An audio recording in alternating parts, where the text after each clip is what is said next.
first question is, how do you stay so thin? What do you eat, man? I'm a vegetarian, but I mean, I think it's just the road, man, because, you know, I've been on the road for the last couple of years straight. So I don't know, I don't eat that much, really. So if I, like, go on the road and eat broccoli, I could wear this suit? Exactly. You look great. Thanks, man. And you look sound good too. great. Thank you, man. You sound really good. I don't know, we should talk about It Ain't Over Till It's Over. Where did that come from? That's just, it's life, man. That's life, that's love, it's reality, it's relationships, and as long as we're living and breathing, you don't know what the next move's gonna be, you know? So, yeah, praise the Lord, that's right.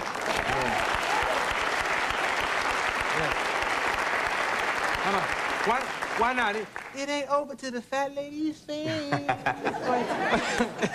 Why didn't you... never mind. You talk about touring. Did you take your grandfather with you? Yeah, my grandfather took my mother, you know? But your grandfather's actually into music. My grandfather's gonna be 81 years old.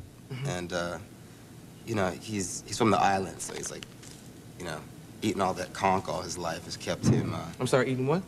Conch. Conch is what comes out of that big shell you put up to your ear to hear the ocean. Yeah. It's like a shellfish. And it's good for, you know, things.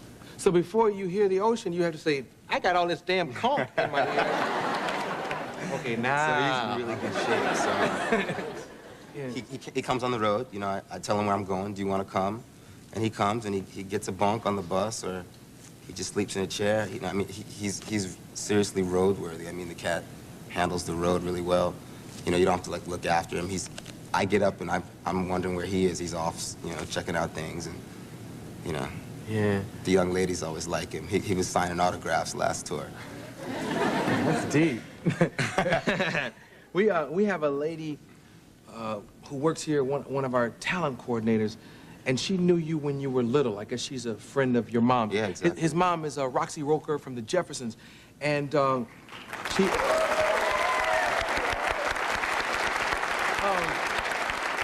and I asked her, I said, what do you remember about him? And she said, first of all, he was a gorgeous child. Really? Yes. You don't remember hearing that a lot? Well, you know, you don't think about that when you're riding your skateboard around and stuff. Yeah, she said, you were a gorgeous child, and I forgot number 2. Nice to be honest. But number 3 was your mom was thinking you probably wouldn't go to college, and she wanted you to. Right. Well, my mother, you know, she went to Howard University, and, yeah. And since you were you know, I think she always wanted me to go, you know, and take advantage of the education, which I, you know, obviously recommend to others if that's what they want to do. But I knew I wanted to do music since I was like 5 years old, so it was really frustrating being 5, 8, 10, 12, 14, 16, and knowing the whole time what you want to do. So they had, you know, they had some bread put away for me to go to college. And I think my father thought I just wanted to be in the music, you know, just to be cute, you know, and, you know, have girls and hang out and do the whole musician thing. And, you know, it was music that I really loved. So I think his whole reason of putting me in there was not, you know, here's the money, go, you know, go do it. It was, let's see if you can really handle the work. Because I was going to learn how to be an engineer and, you know, how to run the studio. And he didn't think I'd be able to hang with that part. Yeah. And then, you know. Your mother, she was here recently. She's still surprised at how hard you work. Yeah, well, the whole thing was like, you know, get a job. It was always to get a job, you know. I mean, you know, baby, why don't you just call up the post office? You know, that was my grandmother, you know, or she used to see those little computer ads. You know, why don't you take one of them computer courses, you know? Yeah. And, you know, I wasn't up for it. I used to lock myself in the room and play my music so no one ever heard it. So everybody was wondering, like, what is he doing? You know? Yeah. And now my mother's on the tour bus talking about, you work too hard, sit down, leave that boy alone, you know? Yeah. She thinks I work too hard now. Yeah. Let's take a commercial and come back and work some more. All right. Lenny Kravitz.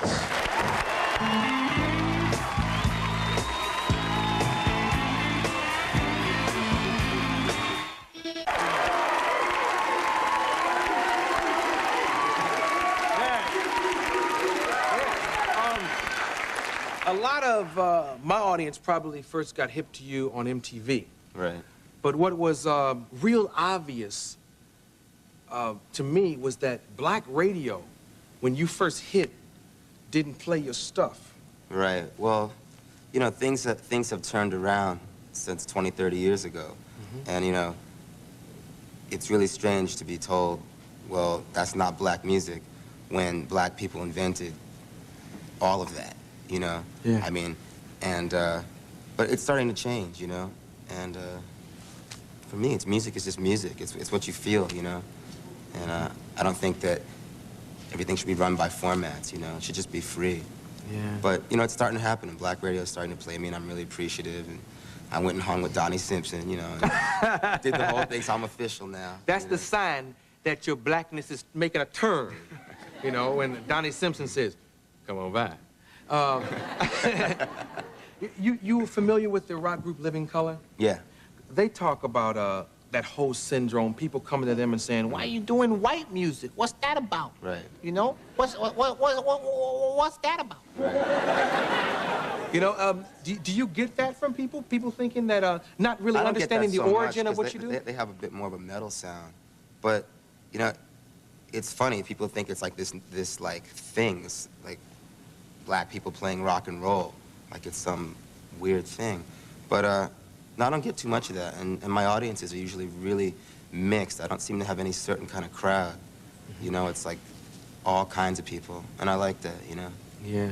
You have so many kind of influences within you and things that come through your music. When you first started out, people were on this Lennon kick, and then you took a quick turn on them and worked with Madonna and Justify Your Love. Yeah, Justify My Love. Justify My Love. Yeah. Yes, I knew it was something like that. How did you get involved with her? We just met at a party in London, and we spoke, and I did the tune, and I brought it to her, and she dug it, and we did it, and that was it.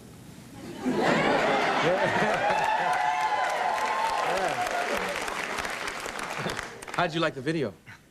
I thought it was good. I mean, I'm a great fan of Jean-Baptiste Mondino, who's the guy who made the video. I thought it was cool. Yeah. You know? I mean, I wasn't offended or anything, you know? But now, your music is not changing, is it? I mean, it changes because, you know, the way music works for me is that, you know, music is my life, and I live my life through music. So it changes as I change, and as times change, and as vibes change, you know? So each album, I don't know what I'm going to do. I never plan it. I don't know what I'm going to go in the studio and do. It's all a matter of what's coming through me, you know? Yeah. Oh, I got 6 seconds. So you were a big Jackson 5 fan when you were young? Yeah. No, I'll be right back. I'll be right back with Lenny Kravitz. Peace. Thing number 1. I'll see you in 23 hours. Kick it.